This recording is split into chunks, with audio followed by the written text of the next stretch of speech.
જામ્યો છે વરસાદી માહોલ। સાપુતારામાં સવાર બાદ સાંજે પણ વરસાદ પડી રહ્યો છે। ટેબલ પોઈન્ટ સર્પગંગા તળાવ પાસે વરસાદ થઈ રહ્યો છે। આવા અને વઘઈમાં પણ ધોધમાર વરસાદ વરસી રહ્યો છે। સારા વરસાદથી વાતાવરણ સોળે કળાએ ખીલી ઉઠ્યું છે। ત્યારે ડાંગ જિલ્લામાં વરસાદી માહોલ જામ્યો છે। ચોમાસું જે રીતે ગુજરાતમાં પહોંચી ચૂક્યું છે અને વરસાદ મન મૂકીને વરસી રહ્યો છે, મેઘરાજા મન મૂકીને વરસી રહ્યા છે, ત્યારે ડાંગ જિલ્લામાં જે વરસાદી માહોલ જામ્યો છે તેના દ્રશ્યો જે આપ ટીવી સ્ક્રીન પર જોઈ રહ્યા છો। સાપુતારામાં સવાર બાદ સાંજે પણ વરસાદ પડ્યો। ટેબલ પોઈન્ટ સર્પગંગા તળાવ પાસે વરસાદ થયો।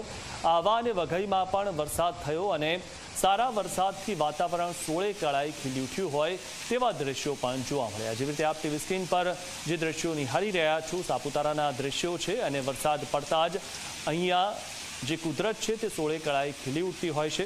ટેબલ પોઈન્ટ સર્પગંગા તળાવ પાસે વરસાદ થયો તો, સવારે પણ વરસાદ થયો હતો અને સાંજે પણ વરસાદ વરસી રહ્યો છે।